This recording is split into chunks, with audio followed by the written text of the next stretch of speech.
сәлеметсіңдер ме балалар? Кезекті қазақ әдебиеті сабағына қош келдіңіздер.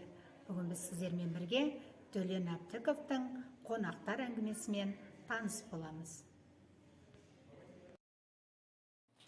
Балалар, бүгінгі сабағымыздың тақырыбы Төлен Әбдіковтың қонақтар әңгімесіндегі ұрпақ тәрбиесі жайлы болмақ. Сабағымыздың мақсаты шығармадағы эпизодтар мен бейнелерді салғастыру, шығармадағы оқиға желісін өзіндік көзқарас тұрғысынан дамытып жазу.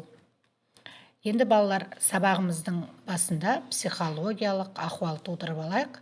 Бұл психологиялық тренинг сәлем сөздің анасы деп аталынады.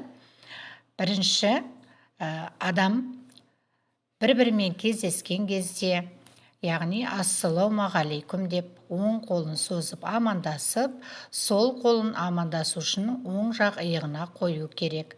Оған уағалейкум әссәлам деп амандығын қабыл алып қол алысу керек. Кәне, осылай барлығымыз да амандасып алайық. Жақсы балалар, енді барлығымыз жақсы көңіл күй туғызып, бір-бірімізбен жылы шырайда амандасып алдық. Енді бүгінгі сабағымыз бізде топтық жұмысқа құралады. Ол үшін сіздердің алдарыңызға мозаика қойылған. Сол мозаиканы арқылы топтарға бөлінеміз. Бірінші, өздеріңізге ұнаған мозаиканың қиындыларын алыңыздар.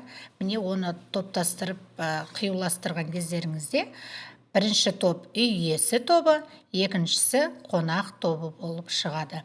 Жақсы, рахмет балалар. Міне біз сіздермен бірге топтарға бөлініп алдық. Енді бүгінгі сабағымызға сәттілік тілейік. Енді балалар, сабағымыздың ой шақыру кезеңінде мен сіздерге барып қайт балам, ауылға туған барып қайт әнін тыңдатамын. Қазір барлығымыз әнге құлақ салып, өлеңнің мағынасына, мәніне құлақ түрулеріңізді сұраймын. Барып қайт балам, ауылға туған барып қайт, шалғында аунап, құмында ойнақ салып қайт. Өр болып келер біз жақтың азаматтары, намысты соның көкірегінде жанып қайт. Жақсы балалар, сіздер ән ұнады ма сіздерге? Ән ұнаса, енді сіздерге сұрақ. Ән не жайында? Ән сіздерге қалай әсер етті? Жақсы, жауаптарыңызды қабыл аламыз. Енді осы әңгіме бүгінгі сабағымыздың негізгі тақырыбы қонақтар деген сөзге негізделгендіктен, қане қонақтар деген сөзді топтастырып көрейік. Қонақтар дегеніміз кім? Яғни топтастыру стратегиясы арқылы өз ойларыңызды білдіріңіздер. Жақсы, жауаптарыңыз қабылданды, рахмет. Яғни қонақтар дегеніміз арнайы шақыртумен келетін, немесе үй иесінің ерекше күтетін адамдары екен.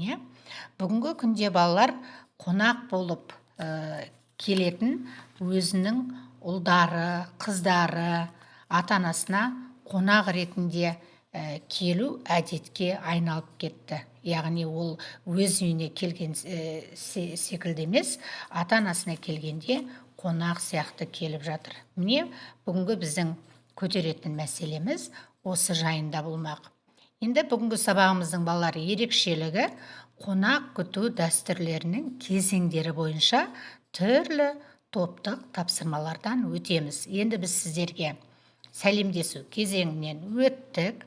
Енді қазір қолға су құю кезеңінің тапсырмаларымен танысамыз. Бірінші, қолға су құю дегеніміз, үй иесі қонақтың жасы үлкенінен бастап келген кісілердің бәрінің қолына су құйып шығады. Әдетте мұны үй иесінің ұлдары, немерелері атқарады. қолдарына су құйған кісіге ақ тілек бата беріп отырған. Мысалы, өркенің өссін, өмір жасың ұзақ болсын деген сияқты. Енді осы кезеңнің тапсырмасы сіздерге тірек сөздер арқылы мәтінмен жұмыс берілген. Яғни үй иесі тобы сіздер балаларын күткен қарттар деген тақырыпта өз ойларыңызды түйіндеп, сурет, тірек сызба арқылы жеткізесіздер және жұмыстарға ат қоясыздар. Дәл солай қонақ тобы да қитар немере, томаға тұйық келін, түсінігі бөлек ұл деген тақырыпта сіздер ойларыңызды ортаға салып, тірек сызбалар арқылы ойларыңызды жеткізесіздер және өз жұмыстарыңызға ат қоясыздар. Жақсы балалар, енді сіздердің жауаптарыңызды қабыл аламыз. Барлықтарыңыз дұрыс орындады деген ойдамын. Келесі біздегі кезең ол төрге шығару кезеңі. Төрге шығару кезеңінің тапсырмасы болжау стратегиясы арқылы кейіпкердің суретті бейнесін ноутбук арқылы сипаттап бейнелеу.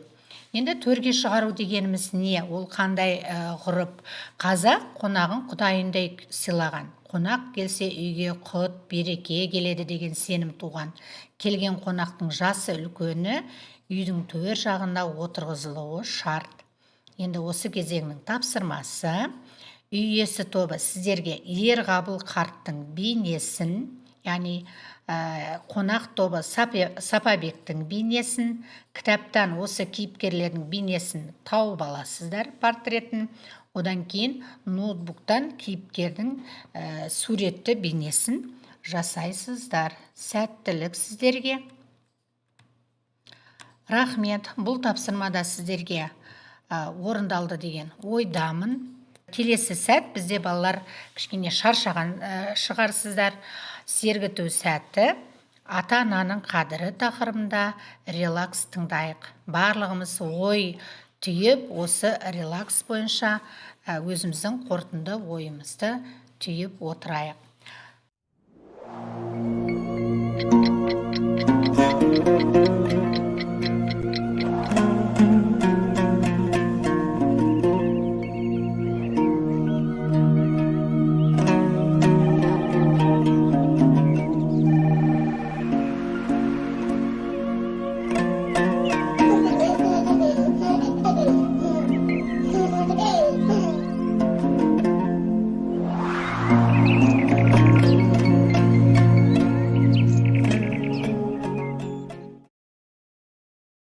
Жақсы балалар, бір сергіп демалып қалдық. Жақсы ой туындаған шығар деген ойдамын.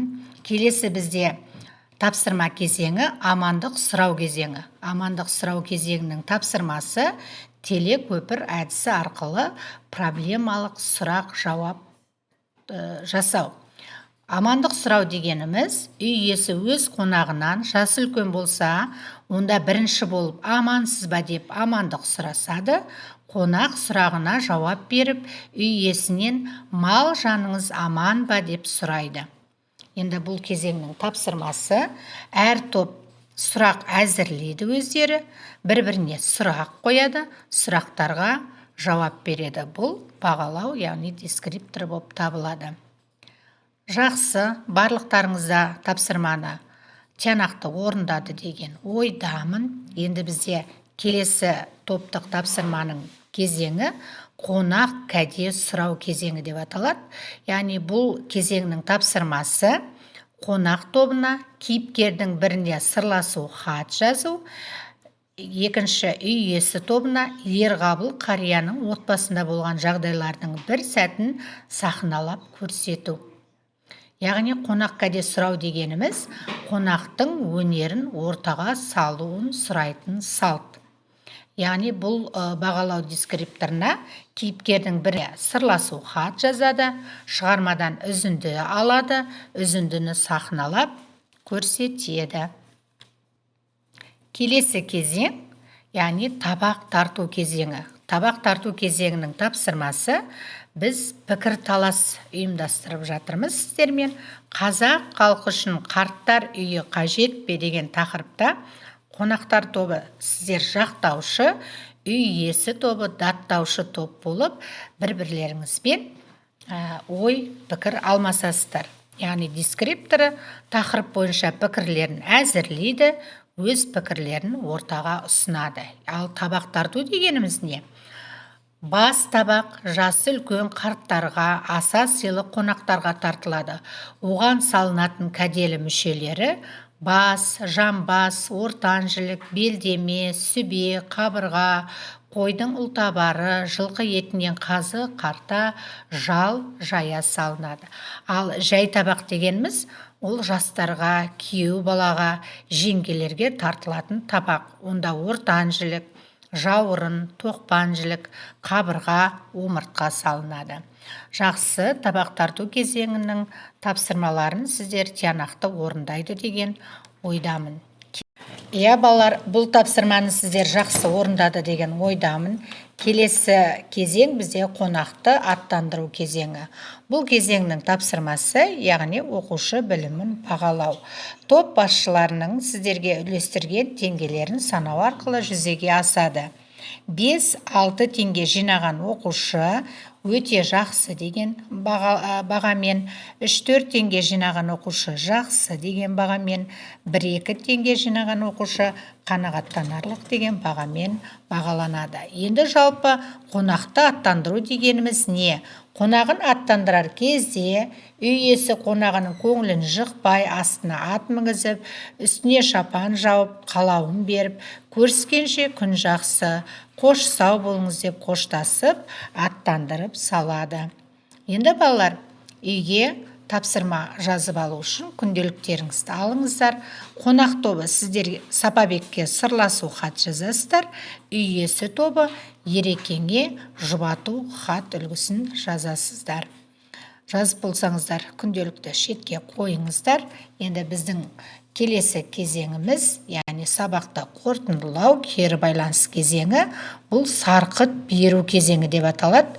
Яғни сіздерге сарқыт қоржынына пікір жазып қалдыруларыңыз керек бүгінгі сабақ жайлы. Жалпы сарқыт беру деген не? Тойдан, қонақтан, астан, айттан қалған тамақты, бауырсақ тәттілерді, үйдегі балалар мен немерелер дәм татсын деп үй иесі салып беретін кәде. Тәрбиелік мәні қалған тағамдарды ысырап етпеу. Бүгінгі сабағымыз осымен аяқталды. Барлықтарыңыз келесі кездескенше сау сәлеметті болыңыздар.